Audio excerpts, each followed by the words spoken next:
Noem de Padre, Filius, Spiritus Sancti, Amen. Ave Maria, secum, Ebenedicatur Iberibus, Ebenedictus fructus ventris tui, Iesus. Sancta Maria, ora pro nobis peccatoribus, nunc et in hora mortis nostrae. Amen. Sancte Thomas, Ora pro nobis. in nomine del Padre, Filius, Spiritus Sancti, Amen. Voilà, donc on continue avec... On a vu que Socrate a sauvé la philosophie de l'impasse et de l'erreur fatale dans laquelle sont tombées toutes les autres civilisations, toutes les autres écoles de philosophie. Socrate qui s'est dit guidé par un démon, par un ange démonique. Donc, pour les Grecs, le démon, c'était un esprit, pas forcément mauvais. C'est un esprit. Donc, on pense que c'est la Providence qui a voulu... qui a quand même une philosophie qui s'installe, qui se développe, dont l'Église aura besoin plus tard pour faire la théologie. En tout cas, tout ici se passe au niveau naturel. On a vu que Socrate n'est pas un métaphysicien au sens strict, mais plutôt un praticien, un médecin des âmes. Les âmes sont malades et l'intelligence est en péril de mort. Comme dit maintenant, disait récemment Marcel Descortes, parce que nous sommes dans le même problème, un problème analogue, dans ce siècle, n'est-ce pas, post-conciliaire et conciliaire. Donc avant tout, il voit le problème de la conduite, parce que c'est là où il va prendre les gens. Il va pas pouvoir prendre les gens sur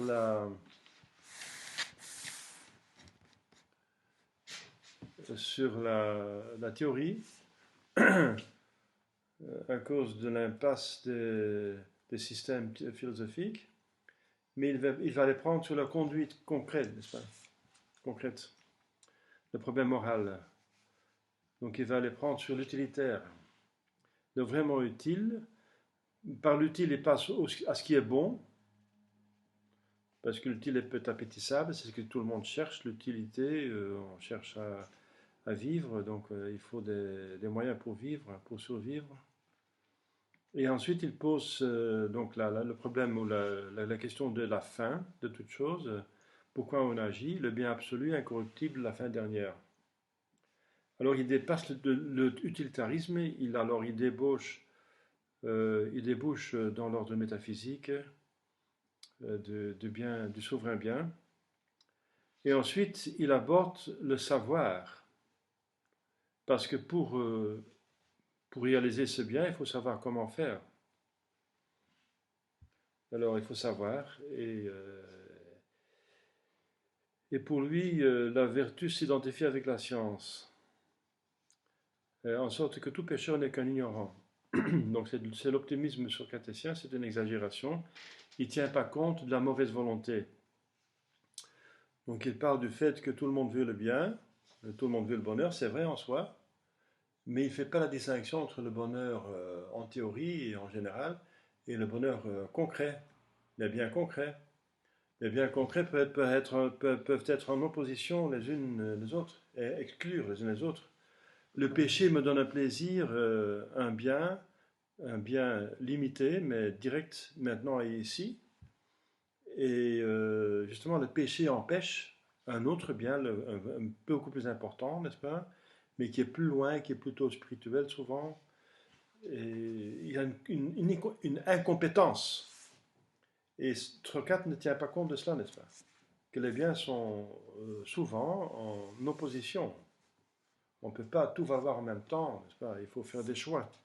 Est-ce qu'on peut dire Ça s'appelle l'optimisme socraticien, oui. Cet optimisme, est-ce que c'est un peu l'erreur de Rousseau, quoi? Tout le monde est bon. Oui, éventuellement, oui. Oui, tout homme est bon et il est corrompu par la société. Non, mais lui, il va même pas dire que la société est corrompue, hein, donc, mais il y a quelque chose d'analogue, mais pas tout à fait. Alors, donc, la morale, donc il reste que pour lui la morale n'est rien si elle n'est pas un ensemble de vérités démonstrativement établies. Donc, il en fait une science. Donc, c'est le fondateur de la science morale. Alors, deuxième point qu'on va voir maintenant, c'est que il va développer un moyen pour atteindre, le moyen concret pour atteindre les intelligences et de redresser l'intelligence qui est faite pour connaître la réalité en vérité. Pouvait-il fonder la morale comme science sans préciser en même temps les lois de toute science en général? Voilà. Donc la morale, il passe à la connaissance, et la morale, ça devient une science, mais aussi les lois de la connaissance sont une science, forment une science. Voilà l'essentiel de la réforme socratique. Il va reconstruire la science, ou il va la construire, de la science de la connaissance. En se retournant vers la raison elle-même, pour étudier les conditions et la valeur de sa marche vers le vrai et vers le bon, c'est-à-dire pour faire œuvre de réflexion logique et critique, Socrate a discipliné l'intelligence philosophique. Il lui a montré l'attitude qu'elle doit prendre et les procédés qu'elle doit employer à l'égard de la vérité. Donc Socrate, c'est le premier qui va vraiment s'appliquer à la logique, une discipline de pensée. Une discipline de pensée. Non. Une discipline de pensée.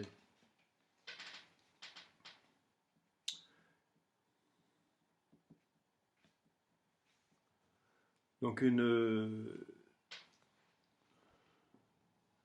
il faut faire œuvre de réflexion logique et critique. Socrate a discipliné l'intelligence philosophique. Il lui a montré l'attitude qu'elle doit prendre et les procédés qu'elle doit employer à l'égard de la vérité. Les procédés. Pour cela, il fallait d'abord purifier les esprits de la fausse science, qui croit tout épuiser avec quelques idées faciles. Les sophismes, donc les faux raisonnements. Il va décortiquer, il va démasquer les faux raisonnements des sophistes. C'est pourquoi il commençait toujours par amener ceux qui tombaient sous les filets de ces questions à confesser leur ignorance au sujet de ce qu'ils pensaient le mieux savoir. Premier pas, humilité. Ça s'appelle l'ironie socratique. Donc il va poser des questions sur ce qu'il pense savoir, et puis en posant des questions, il va les confronter avec quand même un abîme d'ignorance, que la connaissance est limitée. Toutefois, ce n'était là que le premier moment de sa méthode. D'abord, avouer qu'on sait peu de choses. Et pas comme les sophistes qui pensent savoir tout et le contraire, pouvoir prouver tout et son contraire. Bientôt, les questions se presseront de nouveau, mais pour amener l'interlocuteur, dont elle dirige l'attention là où il faut, à découvrir de lui-même cette vérité qu'il avouait ignorer. Parce que ce qu'on trouve par soi-même, ça entre beaucoup plus profondément dans l'âme. Si on découvre quelque chose par soi-même, ça frappe l'homme. Donc Socrate va utiliser ce phénomène. Il a compris que s'il dit il déclare, il professe, il déclame des vérités, ces vérités entrent beaucoup moins profondément dans les esprits que si on les découvre par eux-mêmes. Ça s'appelle la maïeutique, l'art d'accoucher les esprits. Comme une bonne femme, n'est-ce pas? Elle accouche une femme, elle fait sortir l'enfant de la mère. Socrate fait sortir la vérité de l'intelligence. Voilà. Socrate, c'est la bonne femme de l'intelligence.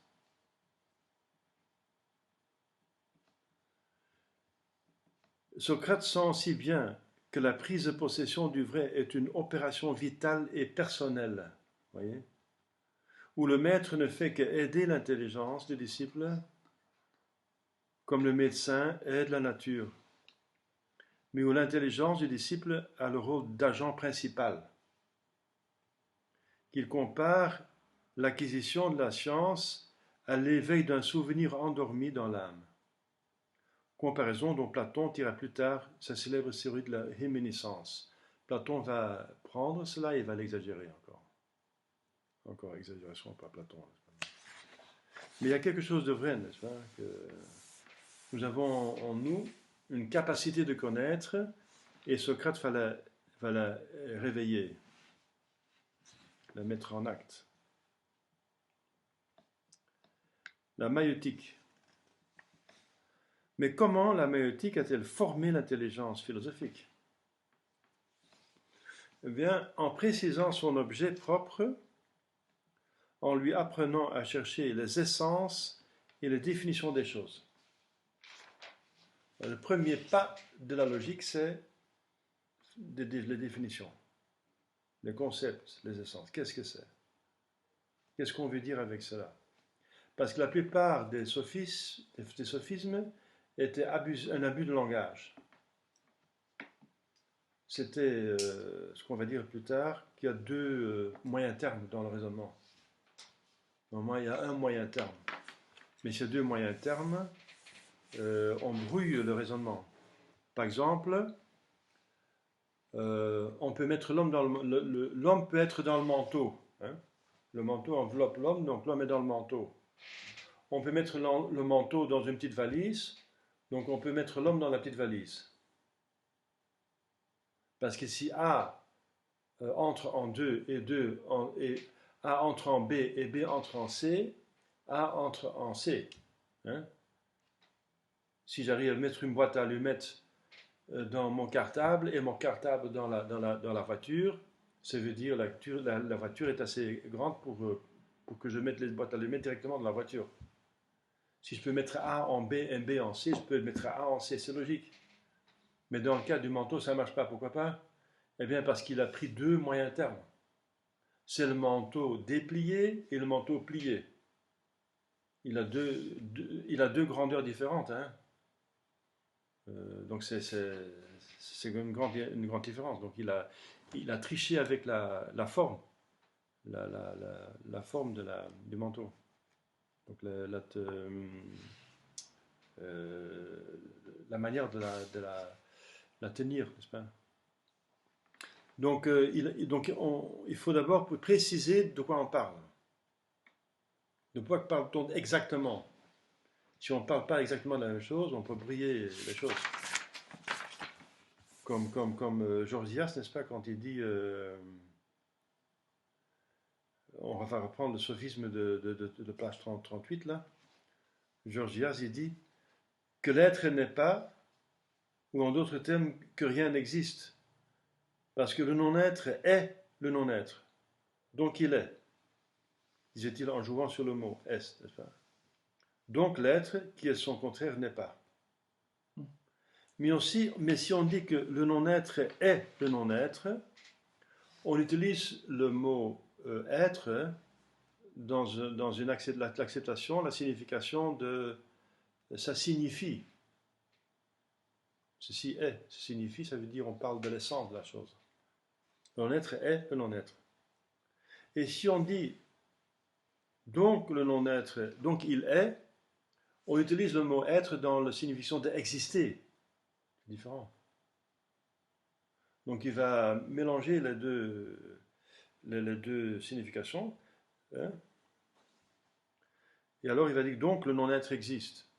Et puisque le non-être existe, son contraire n'existe pas, donc l'être n'existe pas.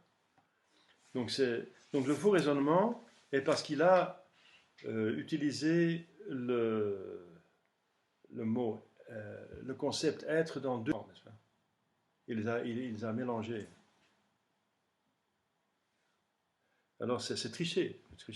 Donc Socrate a raison de se concentrer sur les essences, les définitions des choses. De quoi parle-t-on exactement?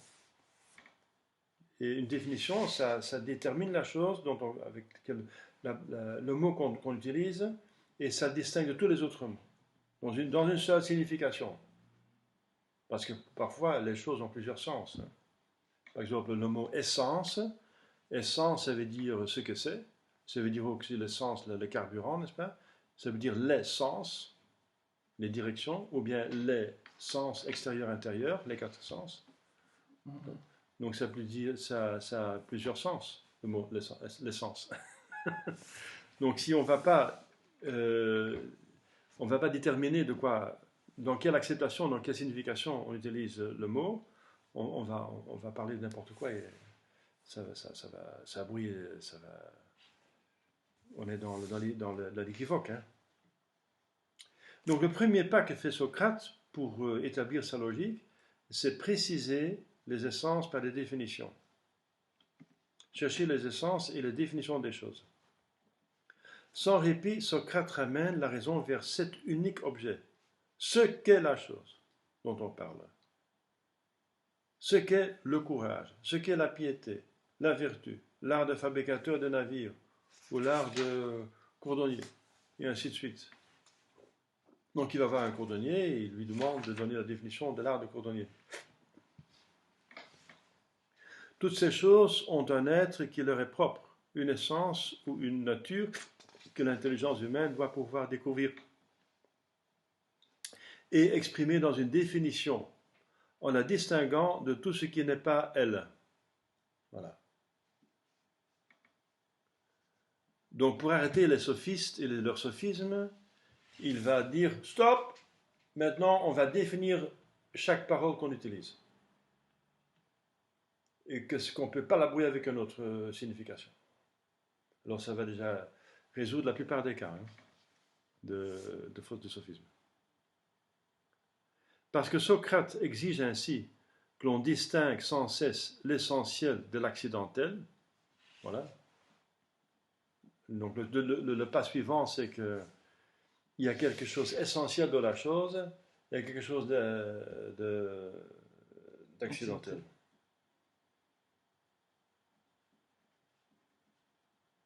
Par exemple, un autre sophisme, c'est Pierre est blanc. Pierre est un homme, donc l'homme est blanc.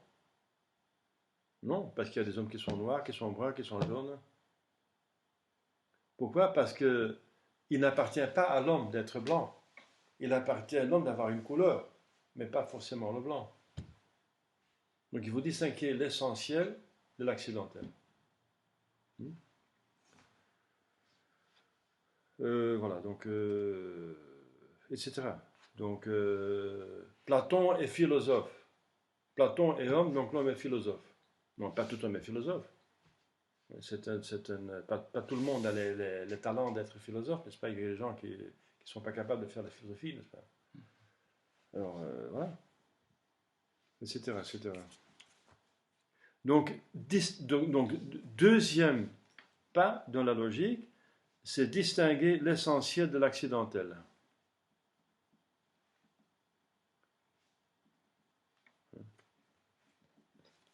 Ça, c'est encore une autre source de beaucoup d'embrouilles dans les discours.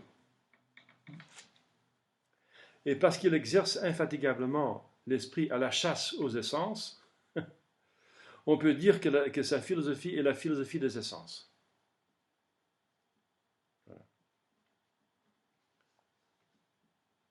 Le philosophe à l'essentiel, il va chercher la profondeur des choses, la cause la plus profonde de toute chose.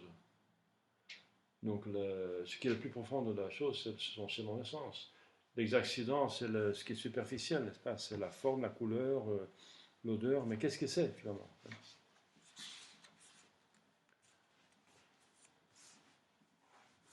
Il y a des gens qui sont portés par, qui sont sensibles aux accidents, à l'accidentel. Mais c'est l'essence qui t'importe. On va choisir une voiture. Elle va voir la couleur, le confort des sièges, etc. Mais si le moteur est bidon, alors à quoi ça sert d'avoir une voiture? C'est avec une belle couleur, et vous êtes en panne. Avec votre belle couleur, vous trouvez à côté de la route. Donc l'essentiel, c'est qu'il y a quand même un bon moteur, 4 roues convenables, etc., un frein, etc. Il y a des choses qui sont essentielles, hein. Il y a des choses qui sont accidentelles. Il faut distinguer les choses. Il ne s'agit plus de tout réduire à l'eau, au feu, comme les physiciens, n'est-ce pas, du début, n'est-ce pas, les ioniens, n'est-ce pas, ou, au nombre, n'est-ce pas, comme Pythagore.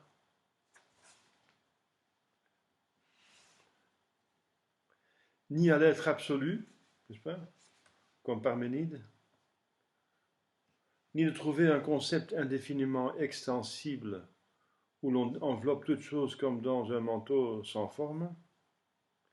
Il s'agit de parvenir à exprimer intellectuellement chaque chose, en délimitant et déterminant ce qu'elle est par un concept qui ne convienne qu'à elle seule. Voilà. Donc il développe la logique. Et toute philosophie commence par la logique. Normalement, le premier cours de philosophie, c'est la logique.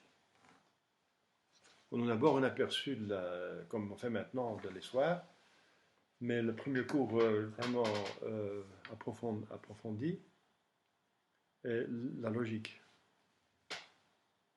On va d'abord aiguiser l'instrument, et ensuite l'instrument, on va l'appliquer à la réalité.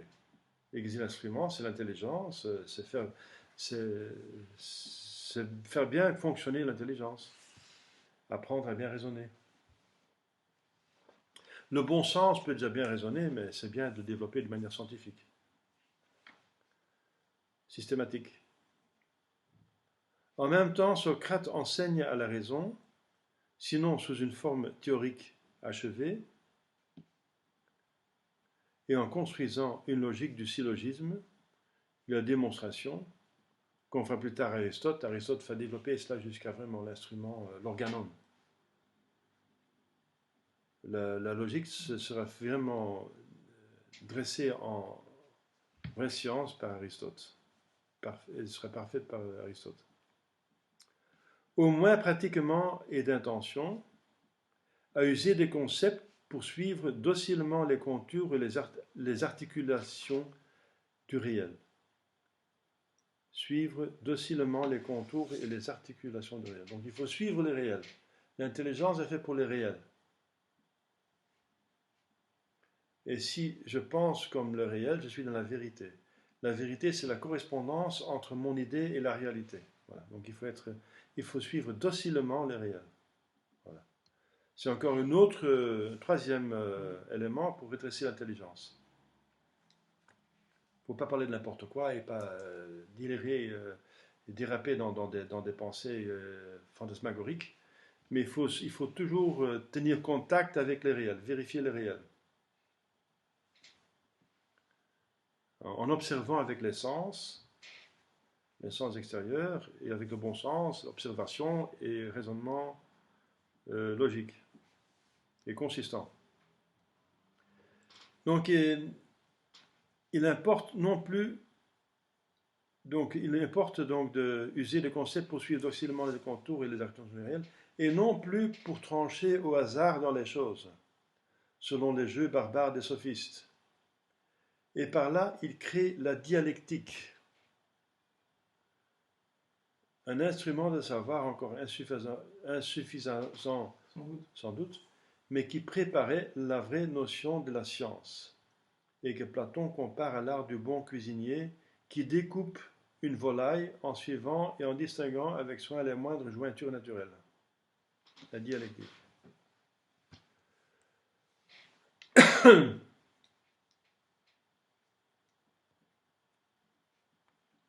Donc la dialectique fait voir les parties du composé. Voilà. Il va voir la composition de la chose et de quoi elle est composée. Donc c'est encore un autre aspect, n'est-ce pas, dans son acheminement vers la connaissance du réel. La dialectique. Enfin, la bonne dialectique, parce que la dialectique, dans le temps moderne, va être abusée par Marx, Hegel, etc. Ceci, c'est la dialectique socraticienne, ou socratique. Alors ensuite, notre point, c'est ainsi que ce perpétuel discuteur, en dépit de ses allures de sceptique, donc c'est une ironie socratique seulement, n'est-ce pas? C'est une maïeutique.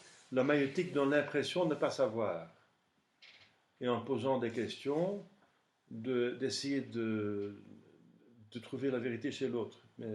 Mais en réalité, c'est que la personne, Socrate connaissait déjà la réponse, mais il fallait que la personne la trouve par elle-même.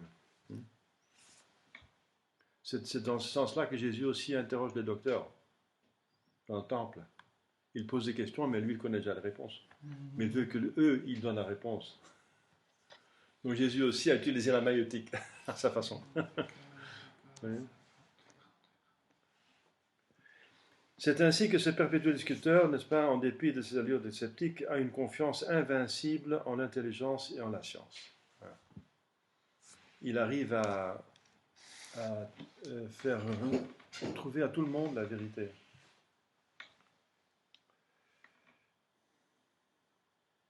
Mais en une intelligence disciplinée et humble en face des choses. Voilà. Disciplinée par la logique et humble tout en sachant que si on a découvert quelque chose, ce n'est pas encore le monde entier qu'on a découvert.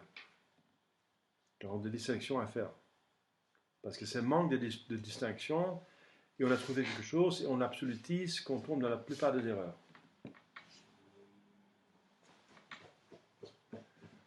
En une science qui connaît ses limites, voilà. Et même son disciple, Platon, va encore tomber dans le même piège. Comme je dis, il va développer la science à l'éveil d'un souvenir, de la maïeutique. Il va développer sa théorie de la réminiscence, n'est-ce pas, qui est une exagération. Donc une science qui connaît ses limites. Gnotis auton, connais-toi toi-même. Connaître ses possibilités et ses limites, c'est le début de la sagesse. Gnotis auton, disaient les Grecs. Donc, connais toi-même. La connaissance de soi-même, c'est le début de la sagesse.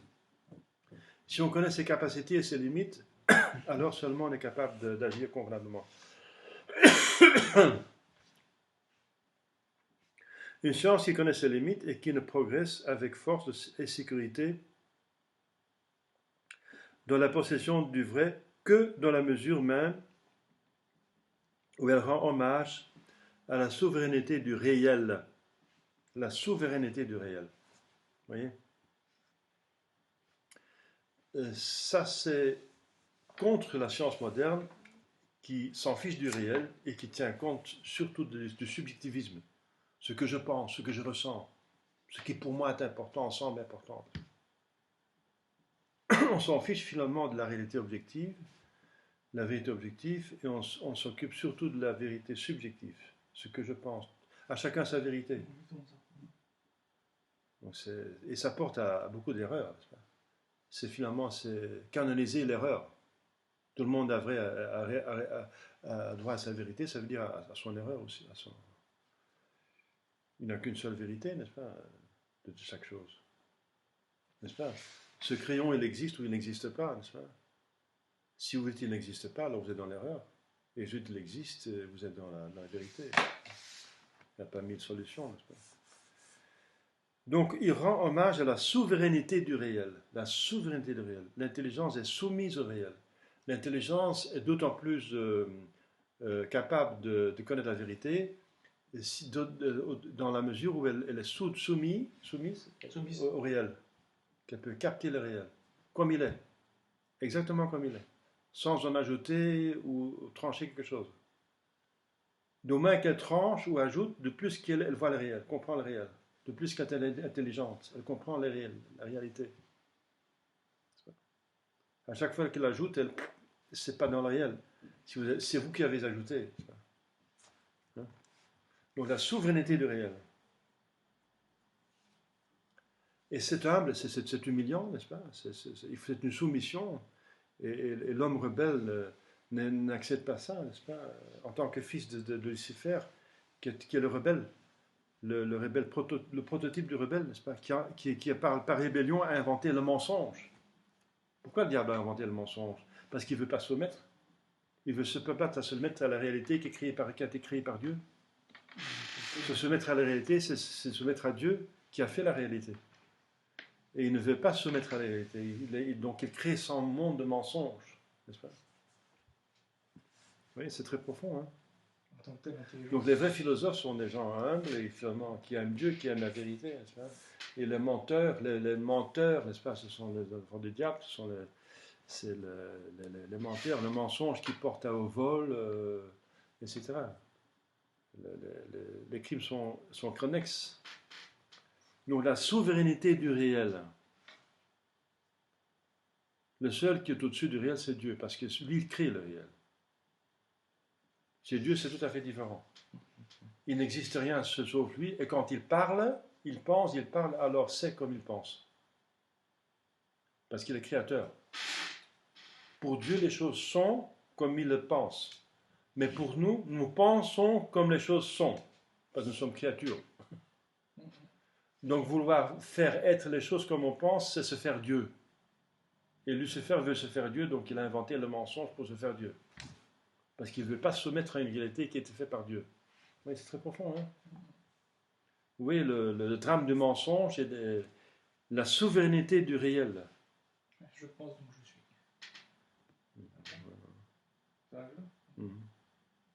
La souveraineté du réel. Et il se sent environné d'ignorance. Donc la vraie science se sent environnée d'ignorance. Elle sait que la vérité est tellement complexe qu'il y a encore beaucoup de choses à découvrir.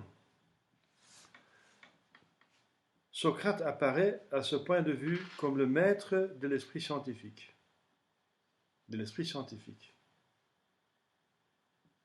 La science, la vraie science, qui est la connaissance du réel, exercée de manière systématique et méthodique. La vraie science va porter à la connaissance de la réalité. Sinon, ce n'est pas une science. Hein. C'est de la poésie ou de la prose, c'est de la fantaisie, c'est de la littérature à ce moment-là. Hegel, l'œuvre de Hegel, c'est de la littérature. Hein. C'est des fantaisies. Hein. C'est déconnecté du réel. Hein. C'est de l'idéalisme.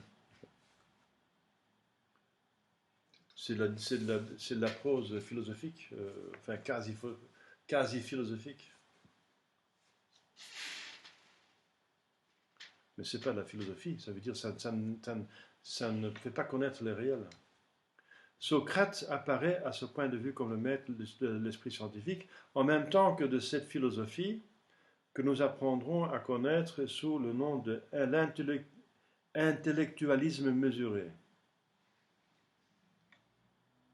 Ça veut dire que l'intellectualisme, ça veut dire qu'on accepte que l'intellect est capable de connaître le réel.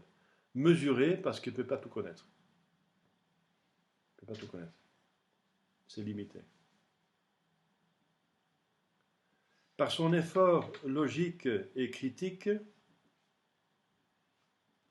logique, système de pensée, mais critique, c'est limité quand même, on a des limites, n'est-ce pas? Il a forgé l'instrument nécessaire au progrès de l'esprit.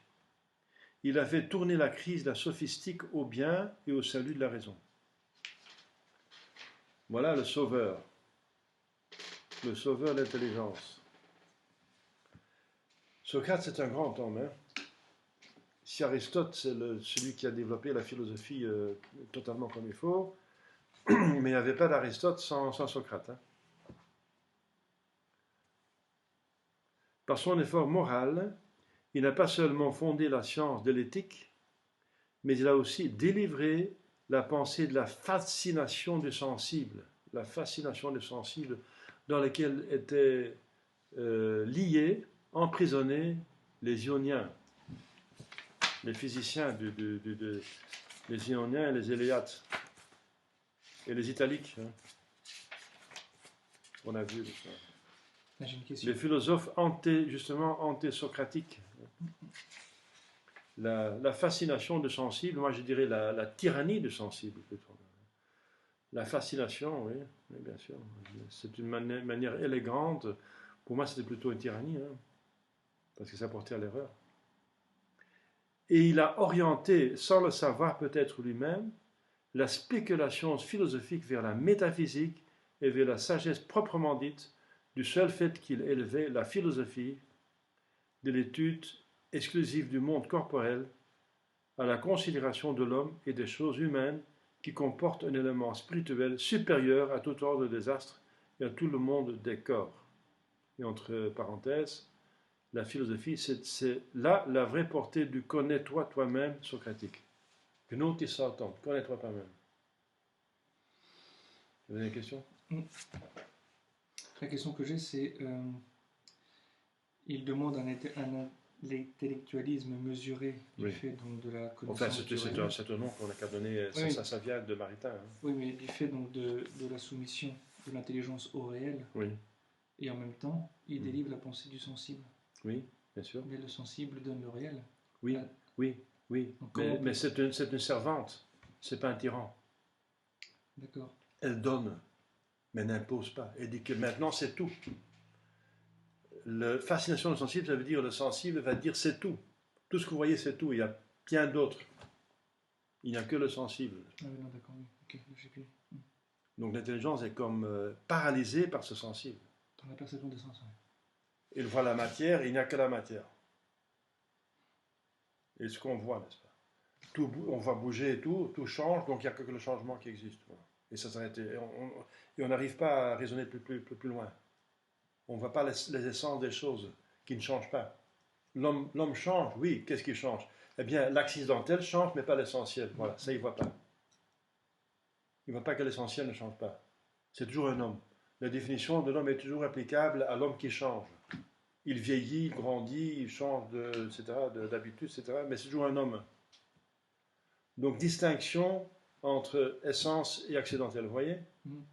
Donc, la tyrannie, la fascination des sensibles, c'est bien l'essence de l'observer. Toute philosophie commence par l'essence, en observant. Mais il faut aller plus loin. Ce n'est qu'un début, c'est une servante, et ça devient une tyran, n'est-ce pas? Le problème est que les sens ne peuvent pas dominer et tyranniser l'intelligence. C'est trop. C'est trop. Il faut une certaine mesure, n'est-ce pas? Voilà, l'intellectualisme mesuré. Hein. Il faut la juste mesure. On ne peut pas se passer de sensible. Descartes va tomber dans l'autre extrême. Il va douter de tout le sensible. Il s'en fiche complètement, il doute de tout. Je doute de tout. Donc c'est l'autre exagération, n'est-ce pas? La vertu se tient au milieu, hein, dit l'expression. Voilà, bonne question, effectivement. Voilà, donc, Socrate n'est qu'un admirable initiateur, un sauveur. Il a sauvé, mais pas développé jusqu'à la perfection. Il y en a d'autres après lui. Il a donné l'élan dans le bon sens, mais il n'a pas touché le but final. À sa mort, tout reste encore en suspens, car sa méthode ne suffit pas. Et il faut la doctrine. Et Socrate, riche en germes féconds, n'est pas de doctrine proprement dite, sinon en ce qui concerne les fondements de l'éthique. La consommation doctrinale de son œuvre et l'instauration de la vraie philosophie étaient réservées à Platon et Aristote.